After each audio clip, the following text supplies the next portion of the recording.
hope that you understand that 60 to 70% of the time, you were sending a message to people without even talking. I spoke about on my last video that 60 to 70% of our communication is nonverbal. That can be applied to many, many other things. People are having first impressions about you, and you are not controlling the narrative that they are getting. And so I believe that as a woman, as a man too, but we don't really talk about them on this channel, you need to learn 4 principles.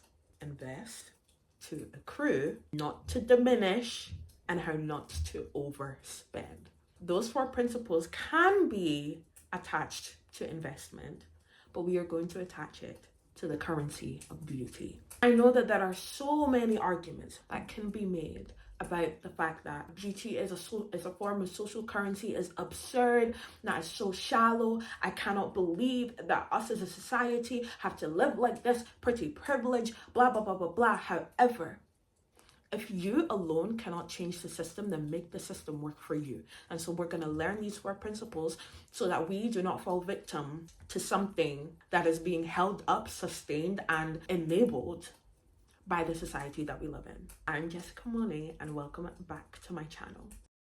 The fact that a beautiful woman will always catch your attention can go without saying.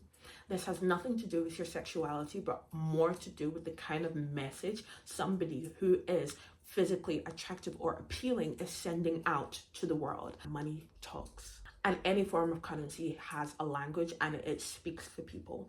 If you carry the social currency of beauty, it will open doors for you because you have the correct amount to enter into those spaces. A lot of people talk about how to use pretty privilege, how to take advantage of pretty privilege, how to do this so that you can be considered pretty and so that your social currency could go up, blah, blah, blah, blah, blah. But nobody talks about the fact that you can overspend your pretty privilege. Anything that is a form of currency, you can diminish very quickly. But when I say overspending, I mean in the sense of trying to use the credit card of beauty to get you into every single space. One key will not unlock every single door. You need to know when to use it and when to use something else. Okay, your beauty is not a be-all end-all card. If I'm trying to be a boss woman, a part of that is, yes, to look the part, but a major part is to actually be a boss woman. What are you doing? You can't just call yourself a boss woman dressed in 3-piece suits all the time because you are skinny, you're pretty, you're whatever, to enter into all of these spaces that boss women are supposed to enter into because you physically fit the requirement. That's not going to happen. You were overspending. That also does not give a good impression. All she has to carry are her looks. All she has going for her is her face. All she has going for her is her body. She is not intelligent. She uses her face to carry her into certain spaces, blah, blah, blah. If that's the reputation you want to have, and if that's the type of message you want to send, and you genuinely don't care as long as it's working, you can do that. You can do that. But as for me in my house, I'm going to drill into your guys' head that you need to have something inside of that shell. The shell can be pretty, the shell can be nice. It could look really good. However, if there is nothing inside, what's the point? You need to have things going for you. Become well-rounded. Be somebody that can speak on multiple different topics. Become somebody that is cultured. Learn about the current events that are going on in the world. Develop critical thinking. People don't like to think anymore. They're relying on ChatGPT and AI to do the thinking for them. Not only that, there's this hive mindset thing that's going about. Everybody is following the opinion of the masses and not developing their own personal opinion. Have an opinion on things. Be well-spoken. Be cultured. That is going to fill up the shell. That makes you more valuable. If you keep relying on your physical looks, at some point somebody's going to tap that card and it's going to say denied, declined. Okay, not saying that your face card is declined, because your face card is nice. It's what got you here, but we want more. This costs more. You need to bring more. You're only bringing your face. Denied. Decline. Stop using your beauty to keep you in every single door. It will get you in them, but it will not keep you in them. And so if you use your face or your body to get into certain spaces, and by body, I don't mean selling it. I just mean your face to get into certain spaces, and that's all you are bringing to the space, you will go back out as quickly as you came in. So let's not overspend. Let's not over rely on the currency of beauty to get us into places, okay? For an exchange. Invest in the mind. Invest in your understanding, invest in your knowledge, invest in becoming a well-rounded individual, invest in becoming cultured. Find out about certain things. If you have interests, go and explore them. Find out contrasting opinions of that interest and develop a well-rounded argument or perspective on that interest. Have something going up here, have something going up here, so that this can be a well-rounded package. We talked about overspending. Let's go back into investing. How do we invest in the currency of beauty? How do we do that? I think you need to first get out of your mind a couple of concepts. One concept is no one cares that you dress bad, or that you dress sloppy, or that you wear pajamas to university, to school, to the shop. Yeah, nobody cares, but you don't really care enough. You don't like yourself enough to make yourself look nice. You'd rather have that laissez-faire attitude than make yourself look like somebody respectable. Please throw that thinking in the bin. Let's shift our priorities a bit. Another thing that you need to get out of your head is the whole concept of overdressing. Throw that in the bin. What you think is overdressing is not even enough. Your overdressing is a basic fit. Throw the whole concept of overdressing in the bin. I think I've talked about overdressing in another video, but just in case you haven't watched it, I'm just going to repeat myself and say, if you really want to cause some form of rebellion, if you want to go against the system in a way, overdress.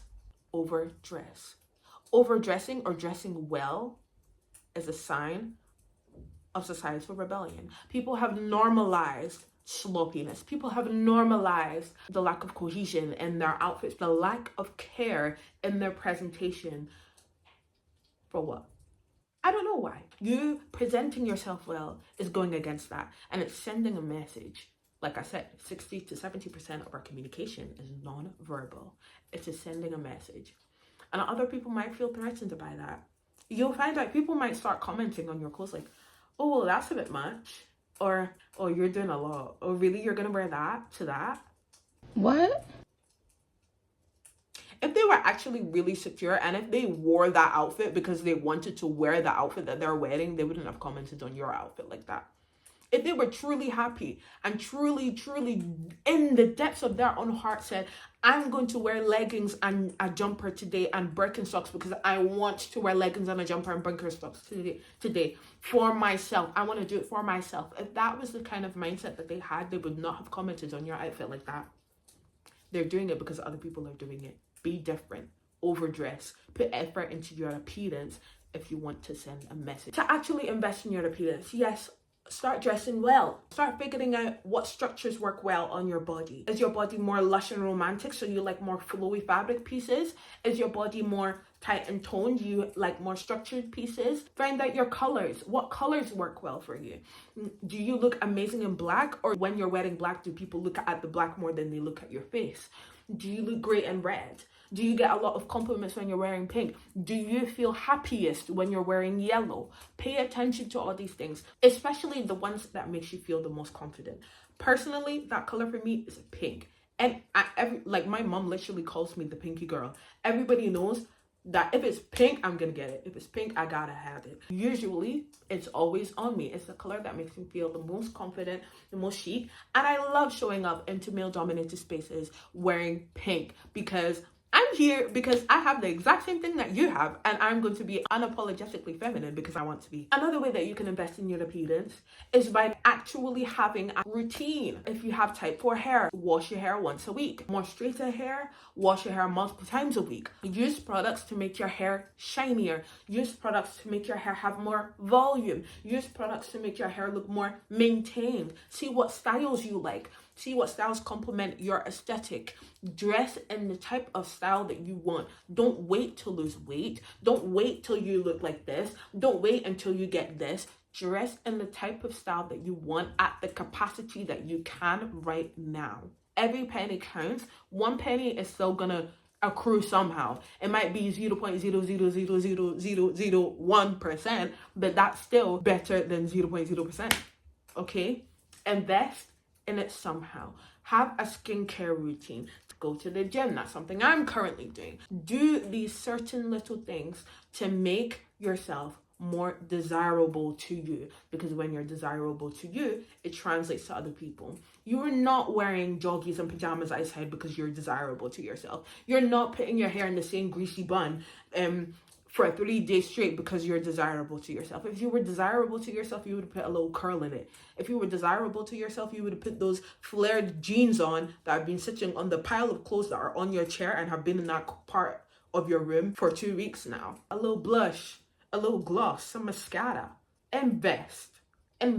Some of you have money in the bank that you have not touched. You have the mascara, you have the flared jeans, you have the lip glosses, you have all these things, but your investment is sitting in an investment account that is 0.0% yield. Please pull out that skirt. Please pull out those heels. Those kitchen heels count too. Yes, those ballet flats are so cute. Pull them out.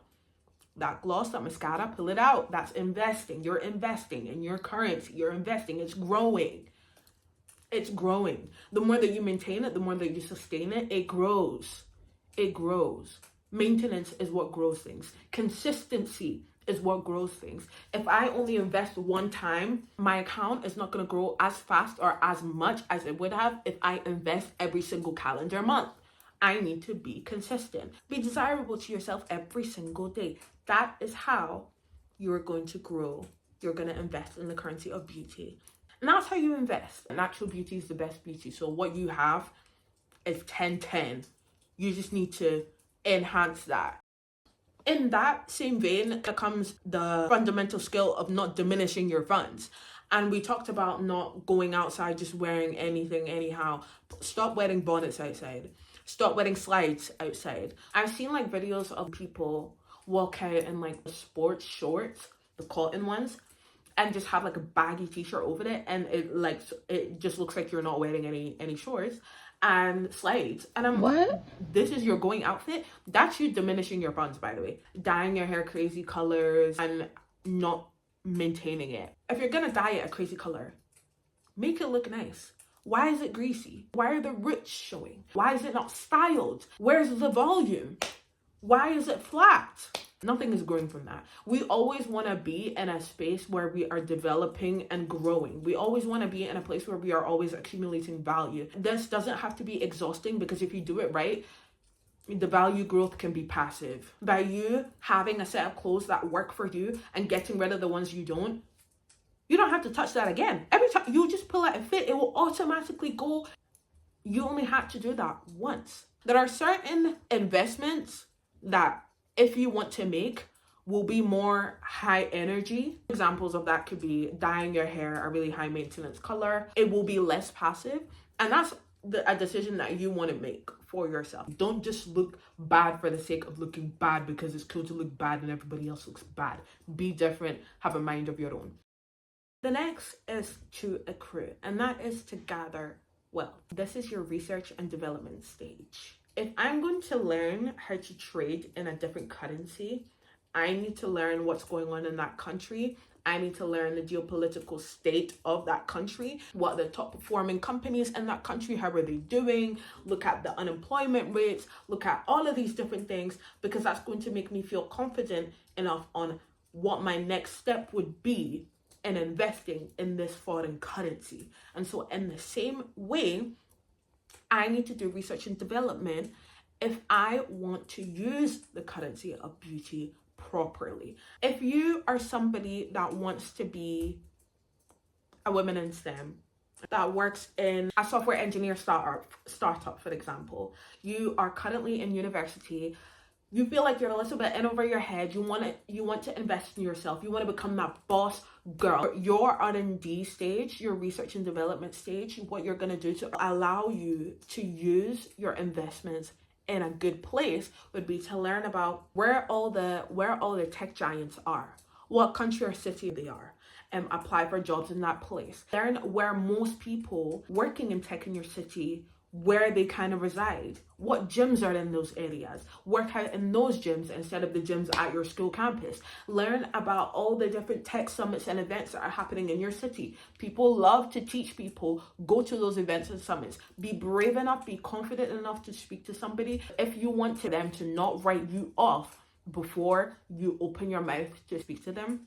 Watch this video, but also know that you're gonna need to present yourself very well and tell a story with your presentation. If you're a girly that is about to graduate or is in high school, and you want to be an entrepreneur, girl, you want to be in a place where you are dining with other millionaires and billionaires, and you want to have a millionaire group of friends that love themselves, are all about growing themselves, you need to find out what sports do the 1% do. Find out where people are skiing. Find out what members clubs are in busy metropolitan towns.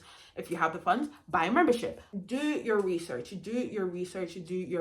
Like I said before, if you can't beat the system, make the system work for you. And this isn't conforming, but we are choosing how to spend our energy. And so by us doing all of this research so that we can come as a pretty little package into the places that we actually want to enter into, we are leveling ourselves up. We are opening doors of opportunity. We are upscaling our lives because we have done the work. We have the expertise. We have the culture, the knowledge, we have the ability to hold a conversation, to be critical in our thinking, all of those kind of things. We tell a positive story. We are open. We present ourselves well. We know how to show up like somebody in this world. We know what not to do in our mannerisms and behavior. Doing research on where to put that money for it to grow is what's gonna differentiate those who just use the currency of beauty just to use the currency of beauty, and who use the currency of beauty to get them somewhere. If I buy myself a Porsche Macan, and I just bought the Porsche Macan just so I can tell you that I have a Porsche Macan, what's that gonna do? I can't even drive. I bought the Porsche Macan so that I can tell you that I have the Porsche Macan, so that you think that I look good because I told you that I have a Porsche Macan, and I do have a Porsche Macan in this hypothetical situation. But I can't drive. It's not taking me anywhere. I just have it sitting there just to look nice for people. But the girl who comes in, who also bought a Porsche Macan, who has a Porsche Macan that drove her to this place and is going to drive her bloody down to London tomorrow for another thing that she's doing, and is driving her to all these places that I cannot access because I can't drive, and I just bought a Porsche Macan just to buy a Porsche Macan. She is better than me. Okay? She is better than me because she was wise about how she used her money. She invested her money in a Porsche Macan because she could drive, so it can take her to the places that she needed to go. If I just buy a Porsche Macan just to make me look good and I can't go anywhere, it is useless. Don't buy a Porsche Macan just because it makes you look good. Buy a Porsche Macan with a purpose because you need it to take you to go somewhere. Don't invest in your beauty just because it makes you look good. Invest in your beauty because you need to use it as a vehicle to get somewhere. That does not mean use people. You are using yourself. Be intelligent, be well-spoken, know how to debate politely, know how to bring different perspectives to a conversation. You are intelligent. You are working towards your goals. You are doing what you need to do. Have that beauty, that story on the outside to supplement that into a nice little package, into a nice little present. Very well-rounded, very high value, very high money, and very good return on investment.